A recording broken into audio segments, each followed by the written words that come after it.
La gluconeogénesis es la ruta metabólica que se encarga de formar nuevas moléculas de glucosa a partir de precursores que no son carbohidratos. Es decir, voy a utilizar distintos sustratos con el objetivo de crear glucosa.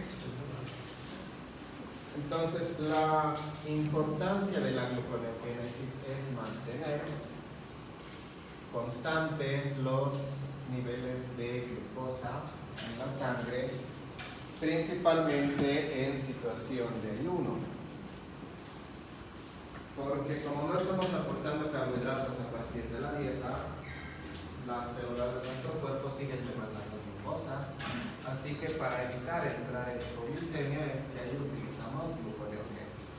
Pero también hay otra ruta que se encarga de liberar glucosa a la sangre, que es la degradación del glucógeno, la glucogenólisis.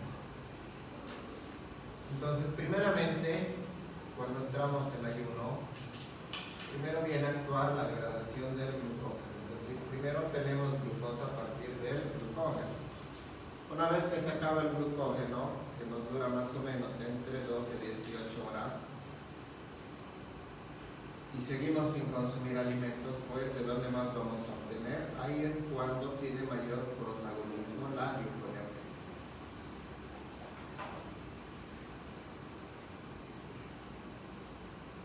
Es un proceso que va a ocurrir a nivel del citosol celular y también va a ocurrir a nivel de la mitocondria. Vamos a empezar en la mitocondria en realidad y vamos a terminar en el citosol. Principalmente ocurre en dos partes, en el hígado principalmente y una pequeña parte del riñón. Ahora hay otros lugares donde puede ocurrir de cierta manera la gluconeogénesis, pero es pero muy poca cantidad, ¿sí? Principalmente hígado y riñón. ¿Qué sustratos vamos a utilizar para generar nuevas moléculas de glucosa? Es decir, ¿a partir de qué sustratos vamos a partir? El lactato es el principal sustrato. ¿Cómo producía el lactato? ¿De dónde obtenía el lactato? Ya, ¿pero qué se llama ese proceso?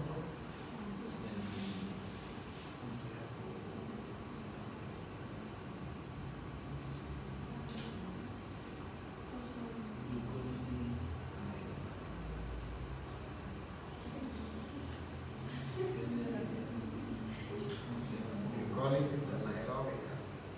Ese es el proceso. Entonces, ese lactato, en otras palabras, principalmente donde realizamos glucólisis anaeróbica, en los eritrocitos y en el músculo esquelético, ¿sí? Entonces, ahí es cuando vamos a producir lactato. Podemos obtener también esa glucosa a partir de aminoácidos. Esos aminoácidos pueden provenir del catabolismo proteico de nuestros músculos o a partir del catabolismo proteico de los alimentos. Principalmente utilizamos glutamina y alanina. Luego podemos obtener a partir de glicerol. El glicerol se obtiene tras la hidrólisis de los triglicéridos almacenados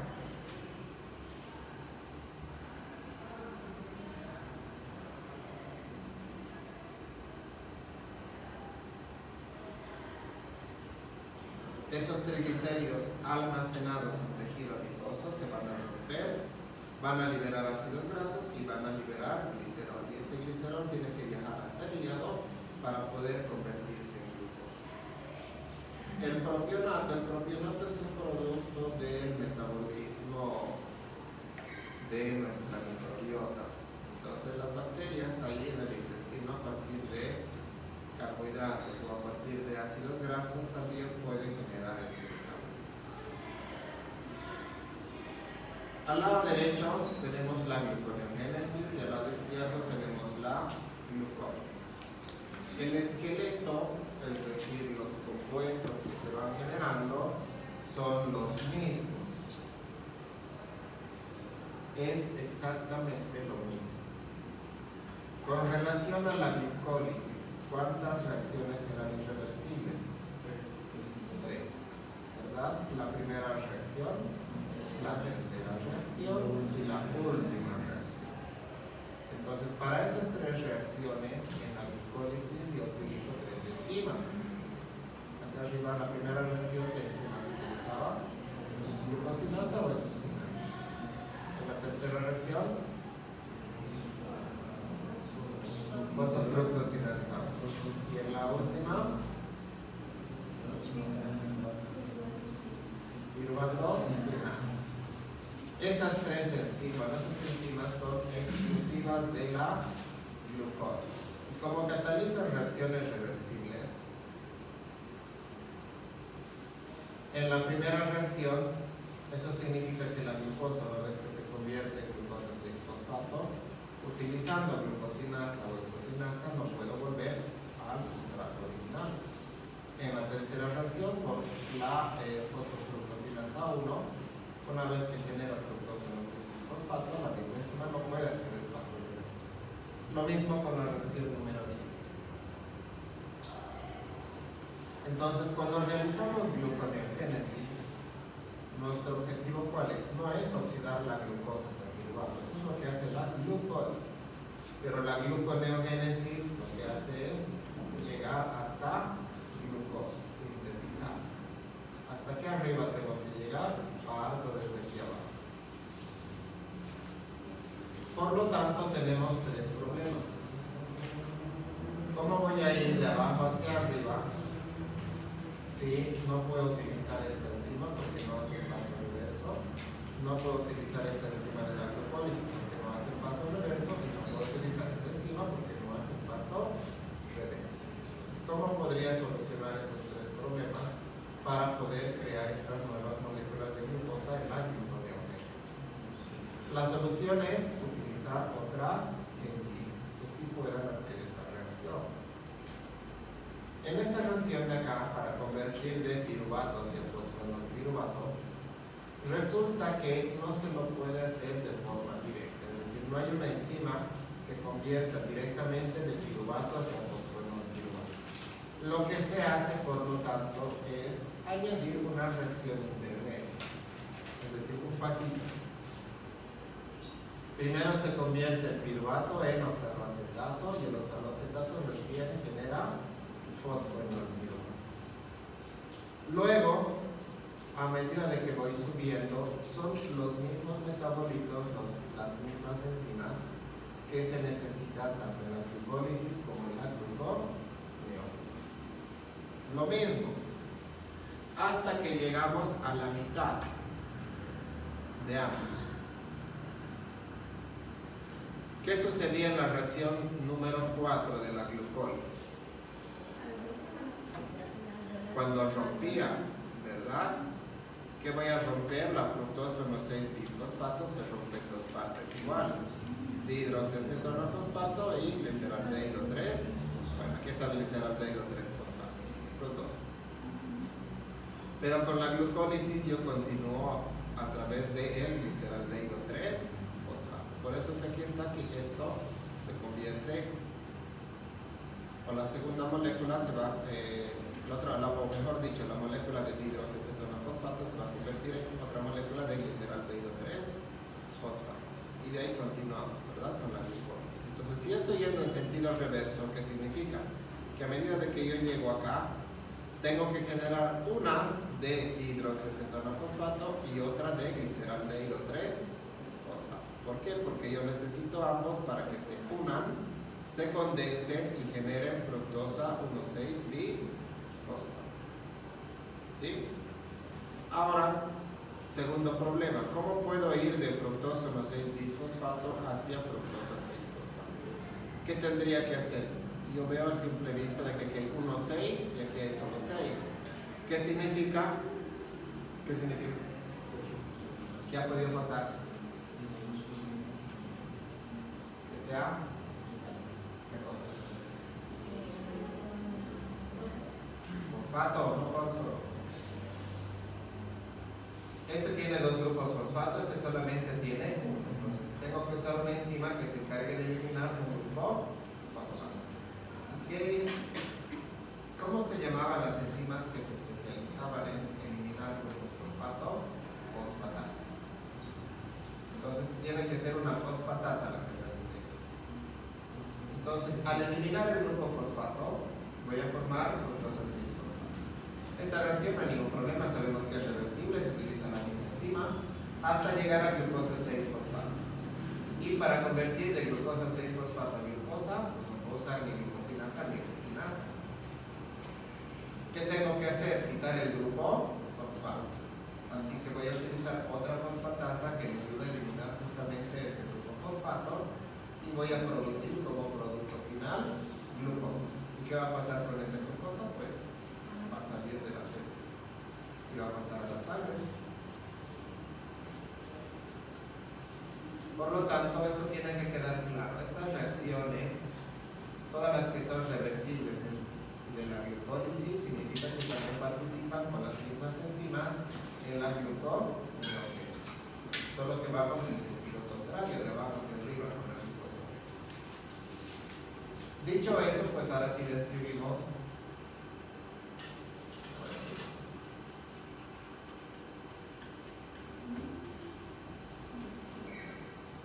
Empezamos.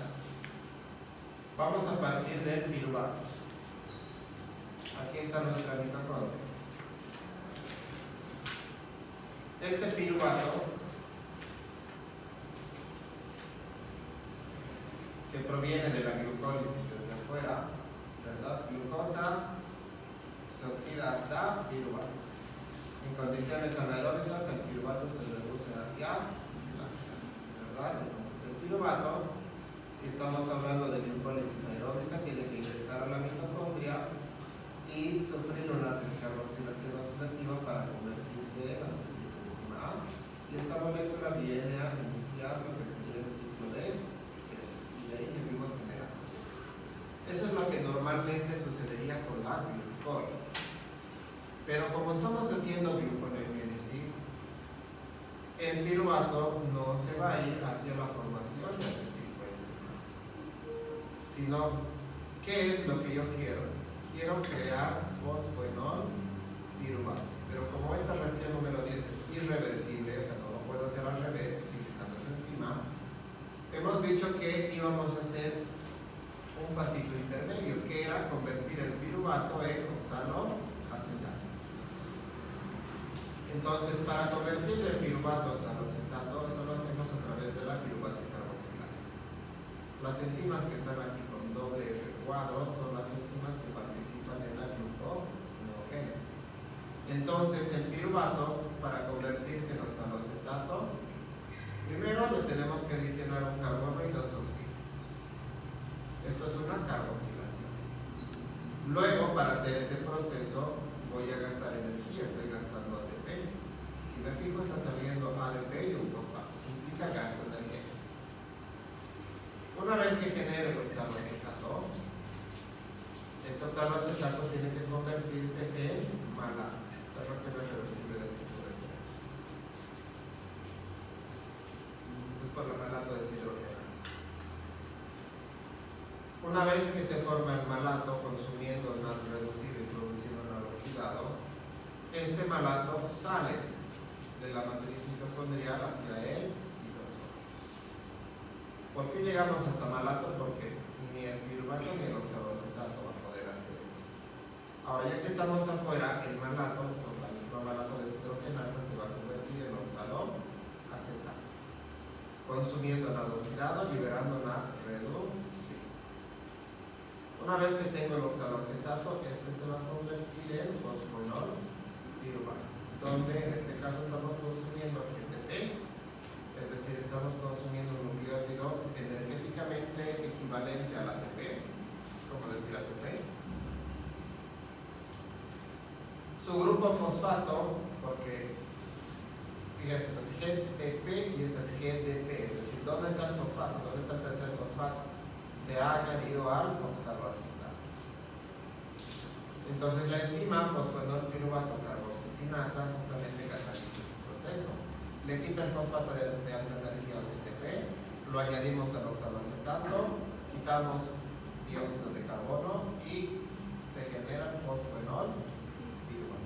Entonces ese problema de poder convertir de piruvato a fosfoenol piruvato lo he solucionado convirtiendo primeramente el oxaloacetato y después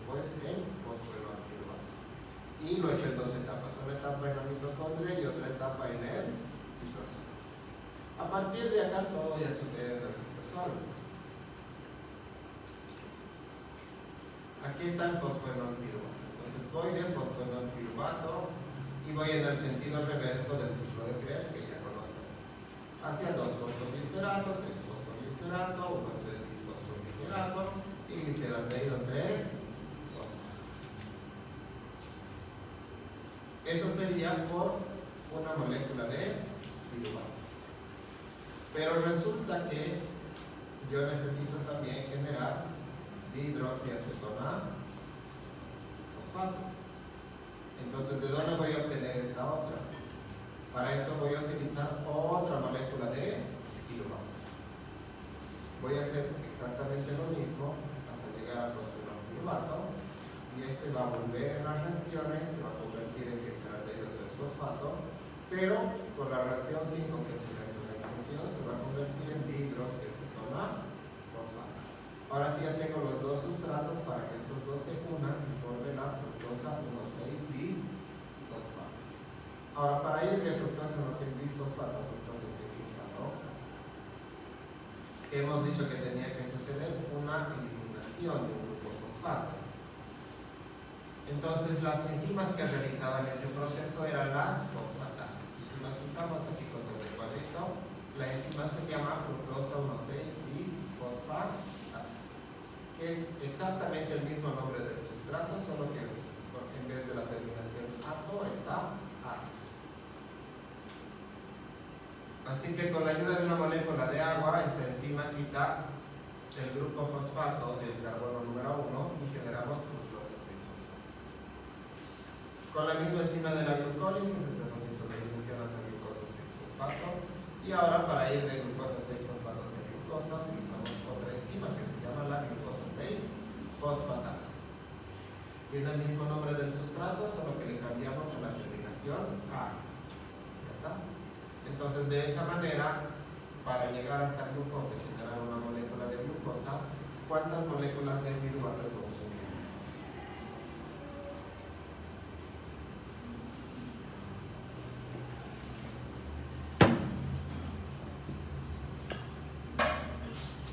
Ya pues responden.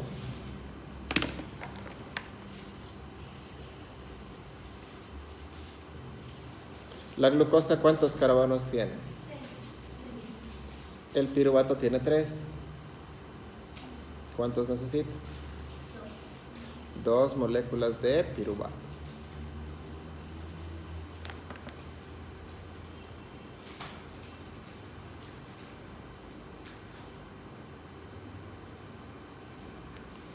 Entonces, hemos dicho que el principal sustrato es el lactato.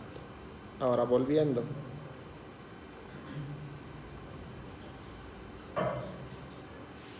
Partiendo desde lactato, entonces, ¿cómo sería la ruta? Lactato por la lactato deshidrogenasa hasta piruvato. ¿Qué? Se va a caer tu celular.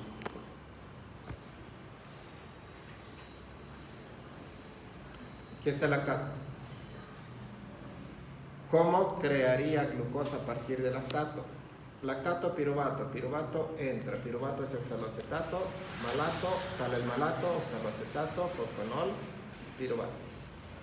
De ahí hasta una molécula de gliceraldehído 3-fosfato. Ya tengo la mitad. Vuelvo a agarrar otro lactato, piruvato, oxaloacetato, malato, sale, oxaloacetato, fosfenol, piruvato. Y llego nuevamente hasta gliceraldehído 3-fosfato, pero esta segunda molécula de gliceraldehído 3-fosfato se isomeriza hacia dihidroxiacetona fosfato.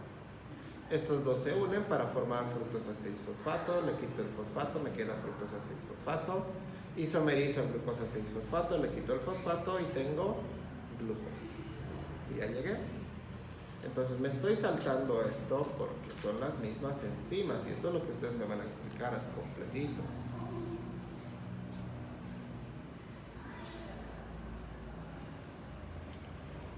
Entonces, el ciclo de Cori nos habla sobre la relación que existe entre la producción de lactato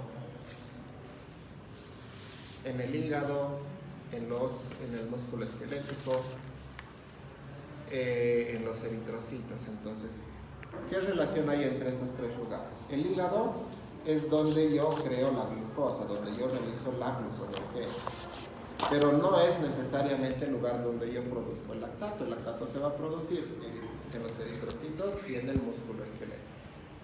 Ese lactato va a pasar hasta el hígado a través de la circulación sanguínea.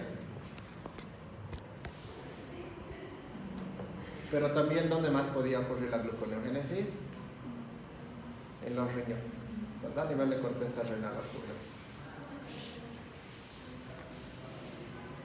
Entonces, fíjense que está el músculo esquelético, que está el hígado, esa glucosa que llega al músculo esquelético, que se oxida hasta piruvato hacia lactato, el lactato sale, llega a través de la circulación sanguínea al hígado, del lactato a piruvato, hacemos gluconeogénesis hasta glucosa y la glucosa sale y otra vez volvemos a repetir.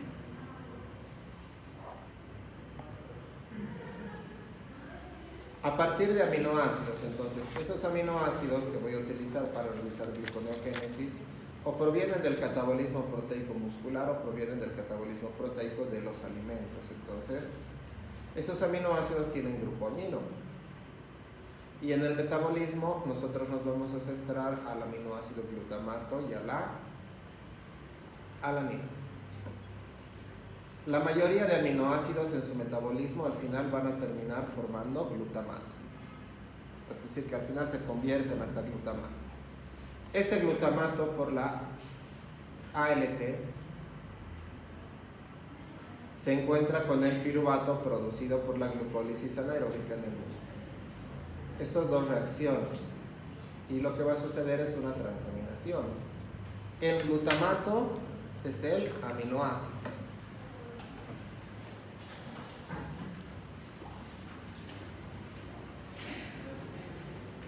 El piruvato es el cetoácido, entonces el glutamato le va a ceder al piruvato un grupo amino o su grupo amino.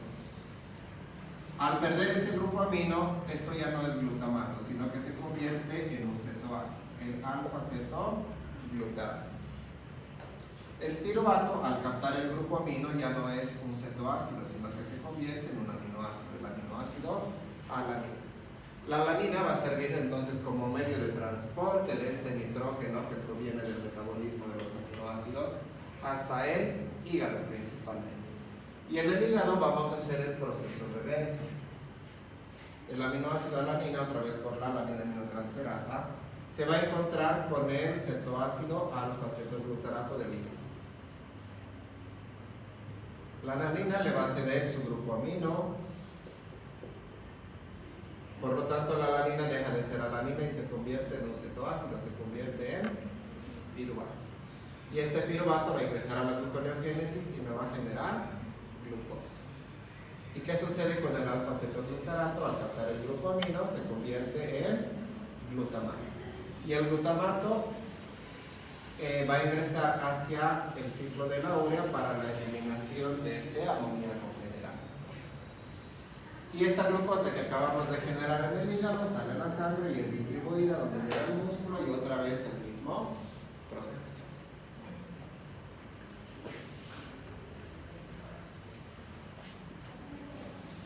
Recuerdan que hemos visto clasificación de los aminoácidos en un metabolito intermediario, había los glucogénicos, cetogénicos y glucocetogénicos. ¿Cuáles eran los que eran en menor cantidad? Los que eran solo dos. Los cetogénicos, ¿verdad? Solo dos. ¿Cuáles eran? Leucina y lisina. Y a los glucocetogénicos eran 4. Y todo lo demás eran glucogénicos. Entonces la gran mayoría de aminoácidos pues, me van a permitir crear. En realidad, 18 de los 20 aminoácidos que están permitiendo crear glucosa, ¿verdad? Solamente los cetogénicos son los únicos que no van a poder producir glucosa. El resto o son glucogénicos o glucocetogénicos, pero al final crean glucosa. A partir de glicerol, ¿cómo creamos a partir de glicerol? Recuerden que si estamos haciendo gluconeogénesis estamos en el hígado principalmente. Entonces, en el tejido adiposo vamos a tener triglicéridos. Ahí tenemos nuestra grasita. Estos se hidrolizan, se rompen y liberan, por un lado, ácidos grasos y por el otro lado van a liberar glicerol.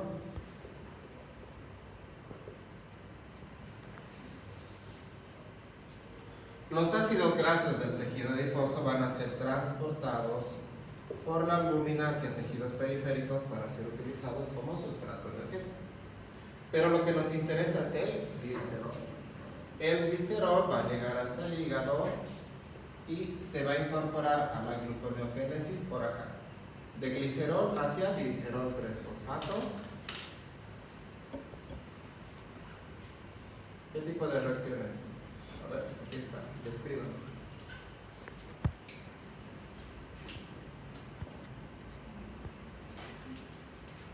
Dice, a ver. Ahora voy a ampliar.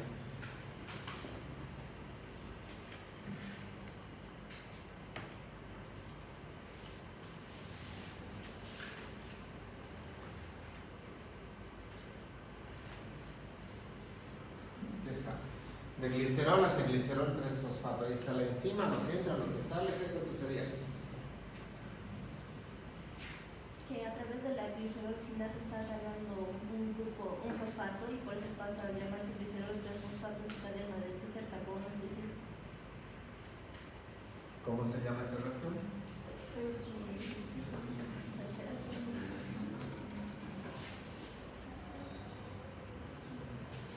Fosforilación.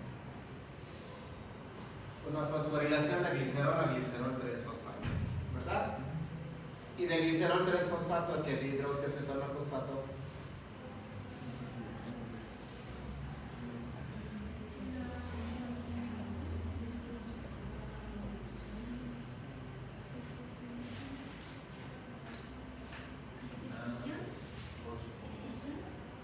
Estamos rompiendo. Escisión es que tú rompes algo.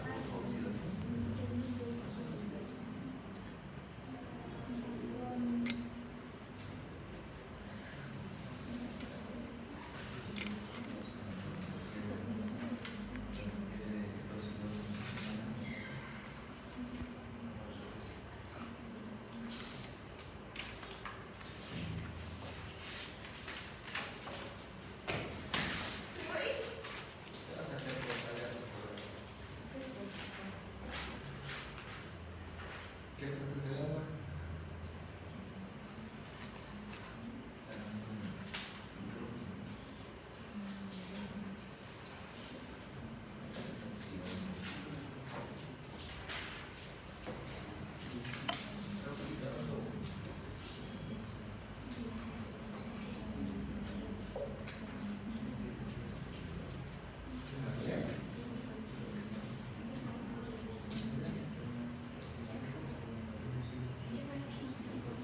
De glicerol 3-fosfato hacia el hidroxiacetona-fosfato. Describir esa reacción. Pues es lo que se ve, entonces se va a deshidrogenar también. Pero describirlo bien integral.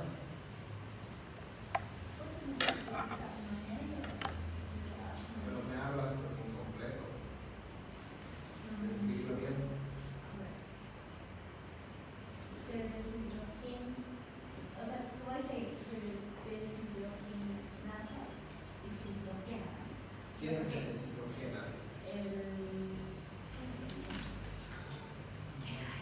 ¿Quién? ¿Quién es el posible?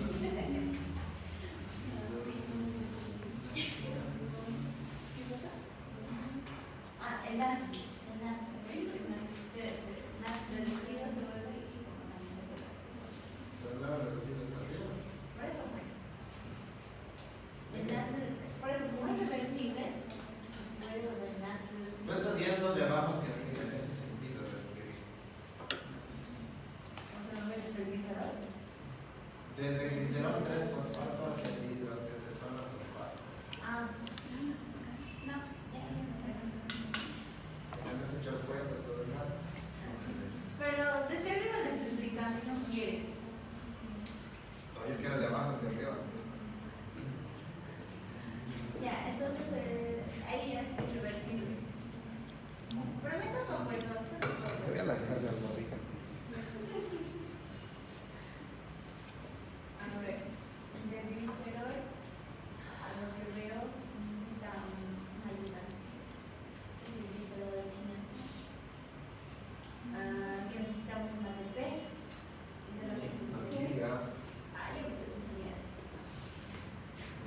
De aquí a ahí. Pero me dice desde glicerol. Que me diga glicerol 3-fosfato y eso otra cosa. Ya, ¿qué quieres? ¿Cejas o bigote? Ninguno, doctor. Ay, esto, ¿no? Eso glicerol. Cejas. No, prefiero puntitos. Cejas. No. No sé O así. nariz de conejo. Ah, eso puede ser. No sé. Ya, ¿no describes bien? Ah, no, pues, ¿por qué? Ya te doy muchas oportunidades. Ya ver,